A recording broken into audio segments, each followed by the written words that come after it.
Not that I want to brag, it's just that a lot of people go spend a lot of money somewhere else. They don't get the job done right. Then it comes here, hopefully like to do the job right. Now they're broke. So come here in the first place, then we'll do it right. After all, I've been doing this all my life.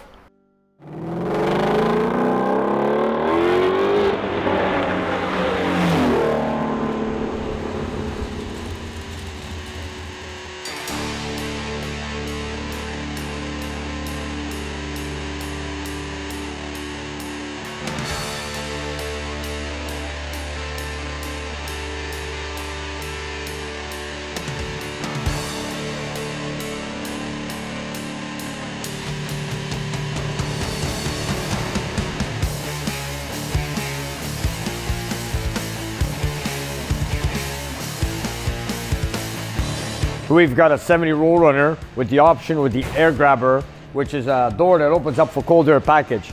So in other words, this is a very unique option. It came on a 70 Roadrunner, which this car has it. So I'm gonna go inside the car, and of course it works with vacuum, so you gotta start the engine. So I'm gonna start the engine, put the switch on, and watch this door open, and then it's written air grab on the side. And then for, if you wanna get extra horsepower while you're driving down the highway, all you do is flip the switch, open the door, and you got a ram air package. And here we go.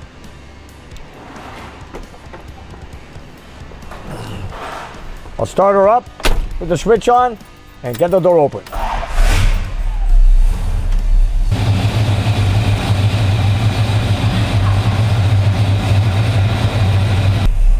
There it goes. Isn't that unique?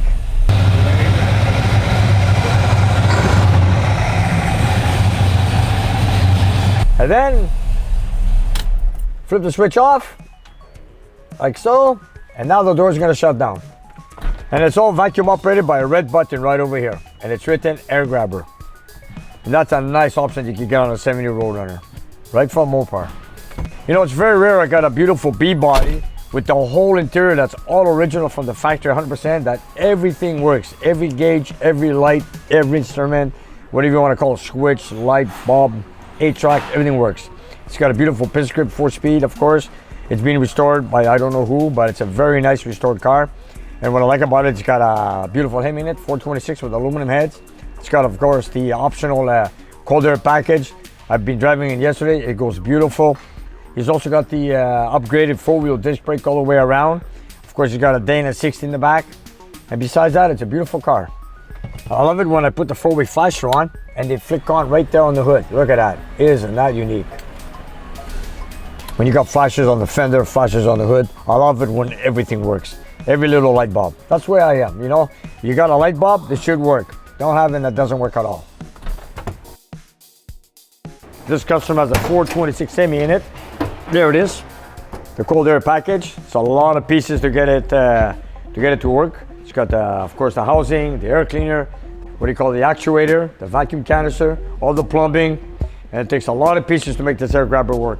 It's very rare and it's beautiful, and it works. If you want extra horsepower, just flip on the switch, get the cold air, and keep going.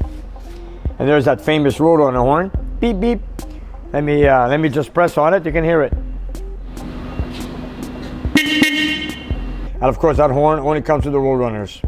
Isn't that unique? From Chrysler, went to Warner Brothers, got the beep beep horn, and of course, also the name Roadrunner. So they got the rights from Warner Brothers Studio. And here's the Coyote Duster. Beep beep. You got the horn, got the air grabber, you got a Hemi. What more can you ask for? It's all here. This is the first time I met this client. He came in here and he asked me, Nick, that's a little problem with a little oil leak in the back somewhere. So I told him it's in the back of the intake manifold, but we're gonna fix that later on. Then he asked me, what else does it need? So he wanted to go into details. So what I said, for example, the breather, this is not the one that comes originally from Chrysler, so you want an original piece. So I've located one in my shop, and I've installed it right there for him. It's there. And the second item I told him that it's gonna need is the alternator. He's got the wrong pulley on the alternator, that's a jobber. So I'm gonna have to locate him another alternator, which is a double groove, and it's a much more diameter, bigger diameter pulley. So I'm gonna locate him that. And then of course he wants the intake manifold and the cylinder heads painted orange, just like the block. So that's gonna be a future project that might be done during the winter time. Anyways, for now, I got him his breather. I'm gonna fix the oil leak, later on, because I think he wants to put the engine on the dynamometer during the winter time after the holidays to see what horsepower he makes. So for now, I'm not going to do the oil leak. He's going to come and get it today and bring it back later on in the future. And then, you know, a lot of guys look at this car and they say it's perfect. But you know what? Sometimes some people want the extra details. Sometimes that's where they come to me. The guy buys a perfect car. For example, look at the thermostat housing. It's got the wrong bolts. You should have the H pattern on him. So he told me, give me the bolts, paint the thing orange like it should be. The ballast resistor should have a metal brace that holds it in place on the firewall, which this is a late model resistor, so we're gonna replace that too. And of course, there's other items, I'm not gonna go through all the little details, but anyways, when the car comes back, and then I have the engine removed, dyno tested, put it back in the car, then I'm gonna go to extreme details and do it correct for him to 100% point. So, you know, my client saw the keeper I had in the back and he saw the details in 1970, just like his car is. Then he goes, Nick, I want it exactly the way you have it, detailed to the way Chrysler built it, and that's it. And that's all he wants, and that's how we're gonna do it.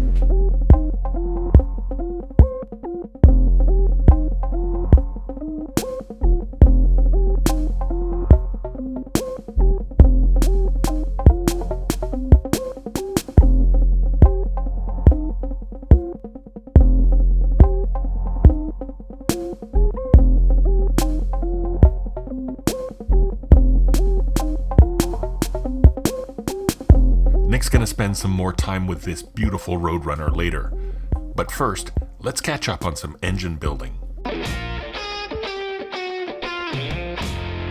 Remember, just before I went on vacation, I was talking about the engine Bob brought in from the South Shore with the full 46 pack with the green valve covers, the chrome water pump, the deep oil pan, the aluminum intake. He said, Nick, I want to detail the way it comes from the factory, like you did to your Challenger. Doesn't it look better already?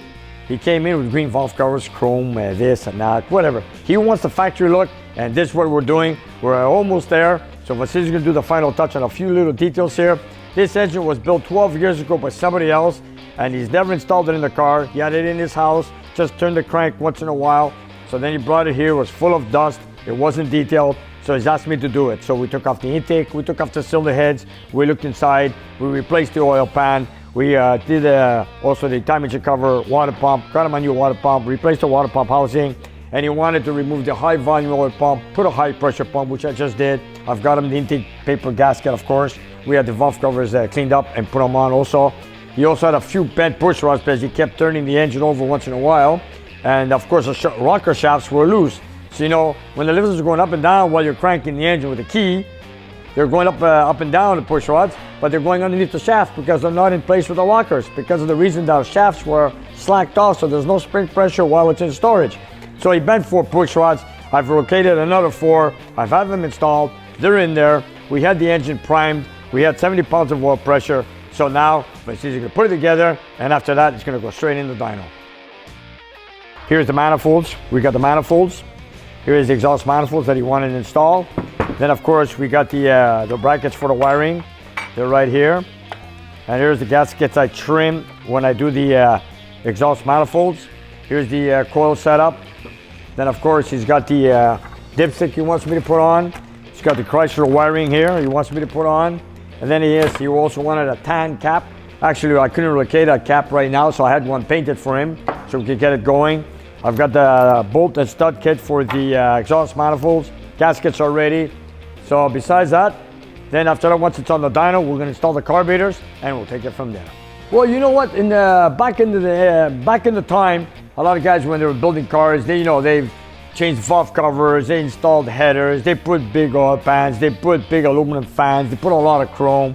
A lot of the brackets disappeared. A lot of the original little detail pieces were gone. You know, they were putting aluminum valve covers or Mickey Thompson valve covers or Moroso or whatever. So now a lot of people want to go back to the original look, the way it came from the factory.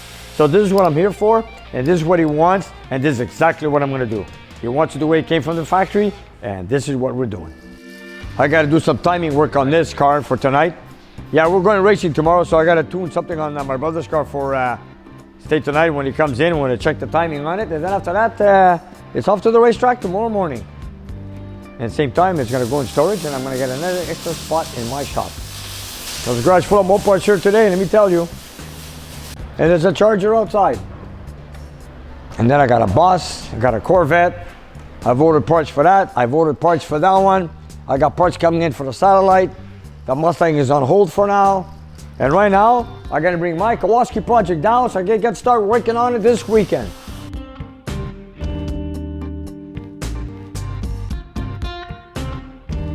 You know, I haven't done this for a while. I brought my car down to the floor, but now I want to put it on the other lift because I want to start working inside the car so I can open the doors.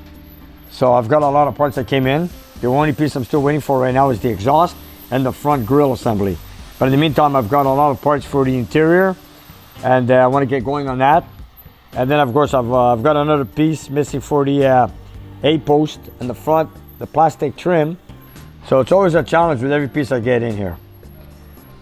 Here we go, let's take the cover off. Here it is, you see? People keep bringing me these pieces, but they don't realize, look, for example, someone gave me this piece and said, Nick, here's a good piece. But reality, it's no good. Take a good look. See the difference? There's a part missing. So someone gave it to me, told me, Nick, here's a good piece, but it's no good. So now, again, I keep looking for another one. My seats are gone out for upholstery. I got the foams, I got the rear seats, the front seat covers. So that's gone to my friend Ivan to do the upholstery on that. So while I'm waiting for that, I might as well start putting the carpet, finishing the details at the dash, my radio, of course the rear speaker shelf, but I gotta remove the back glass because I can't put on the moldings that I received for the go around the window. So I gotta put a thinner sealer on the back window. So we're gonna remove that next week so I can get it done the right way.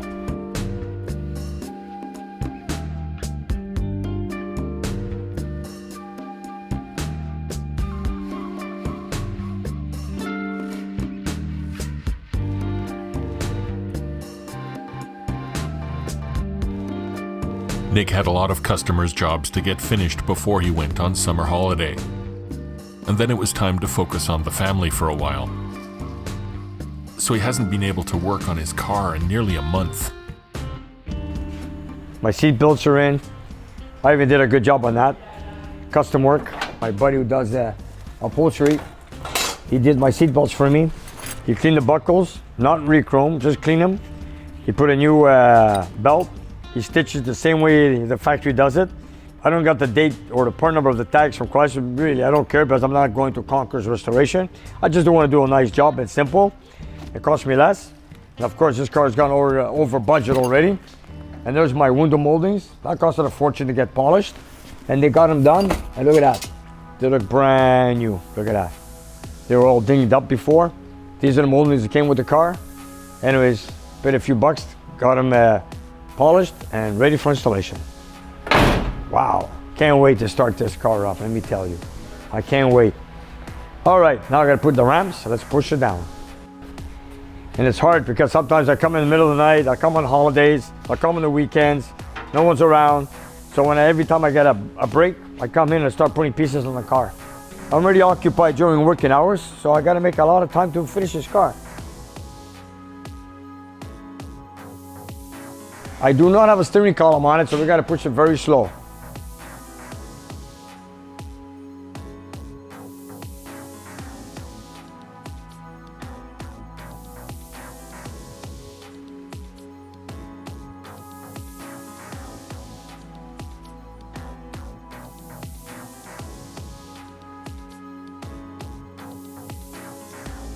I've got here a 69 Charger with a 440. And we have a steering box that's leaking bad, and he also wants a set of frame connectors welded onto the body. But the car has to rest on the floor to get the frame connectors welded. So in this case, I gotta put this car on that lift so it can be sitting with its own weight on the wheels, and of course the car lifted off the ground and have the frame connectors welded, which is a project we're doing next week. But in the meantime, we're gonna put it on over there because I need the space.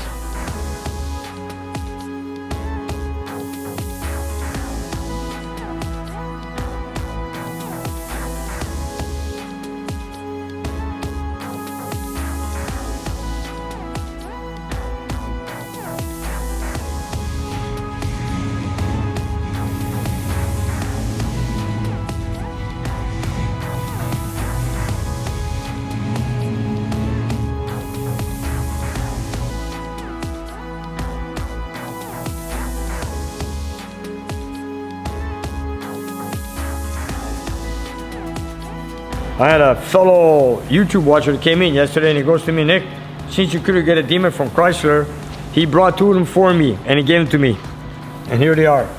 Now, if anybody tells me, do I got any demons? Yeah, I got two of them in my shop. Right here. What's next?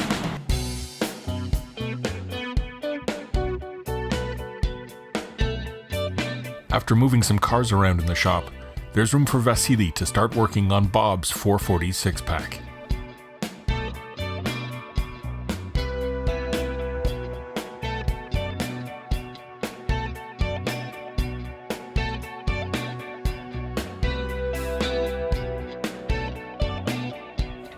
And as you guys can see, Vasily installed the gaskets the way we trimmed them, and there they are. They're installed, and you don't even see them. Look at that. Just the way it looked from the factory. Not even graveyard does it like this.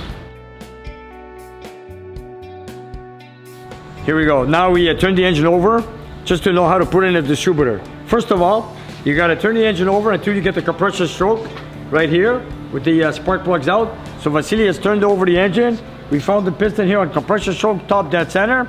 Then, of course, from the factory to put in the distributor, we always put the rotor pointing at 5 o'clock position.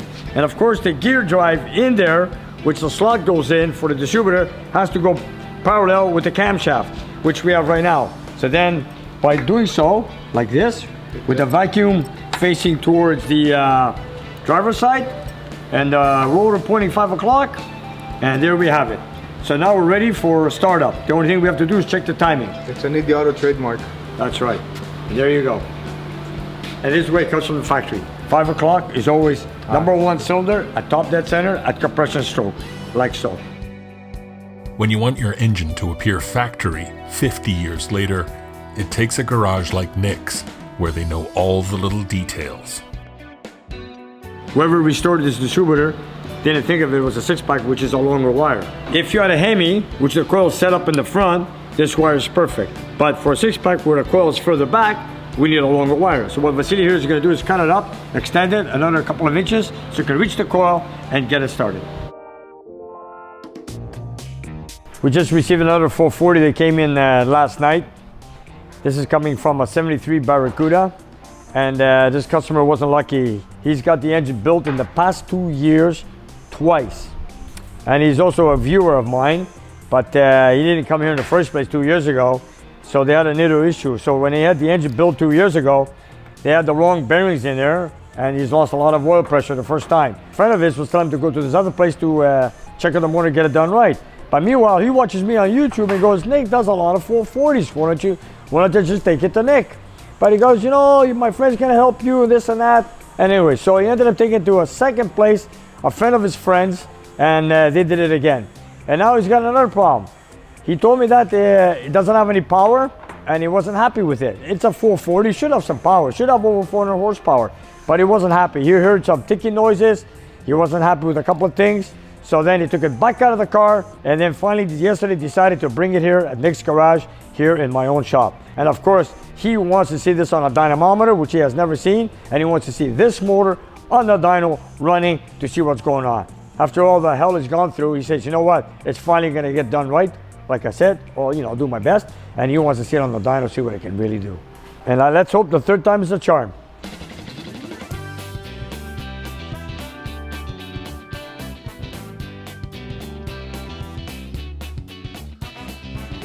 If you want that factory look, this is what it is, 1969. Subscribe to Nick's Garage for lots more exciting engine building content, like this 440 on the dyno. But for now, wash your hands and bring some gas money. We're going for a ride.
I'm gonna take it for a small drive right now.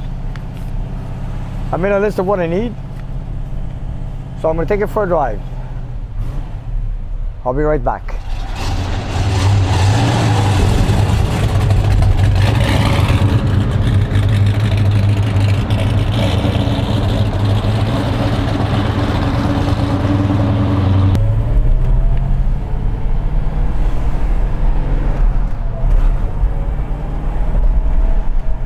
Let me warm it up a little bit so I can get to drive it. Of course, I'm leaving the air grabber open, which is a unique piece for this car. I love it. I'll leave it open. You can always close it whenever you wish just by flicking the switch down. But in the meantime, we'll leave it open.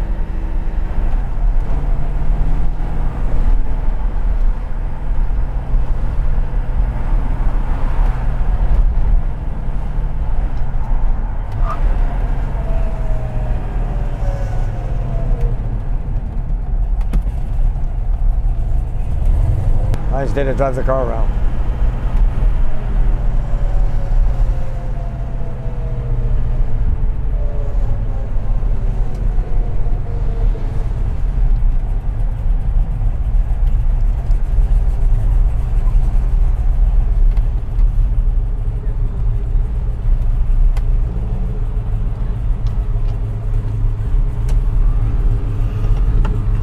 This is one nice drive, let me tell you.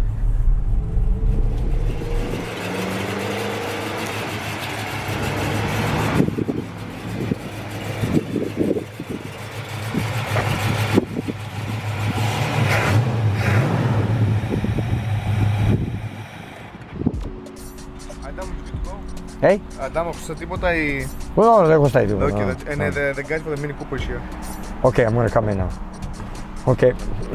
Now that I took it for a ride, all the customers came in.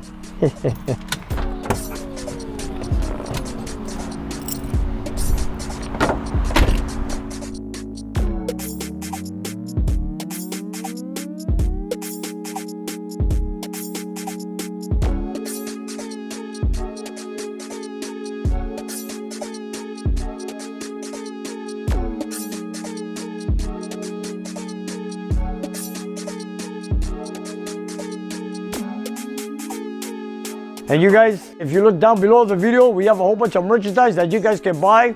So whatever you like, buy it, love it, wear it, and enjoy it. And help spread the word of Nick's Garage. And if you have some time, check out our Patreon page. We have extra content and you guys can watch it and take it from there. And we'll see you next time.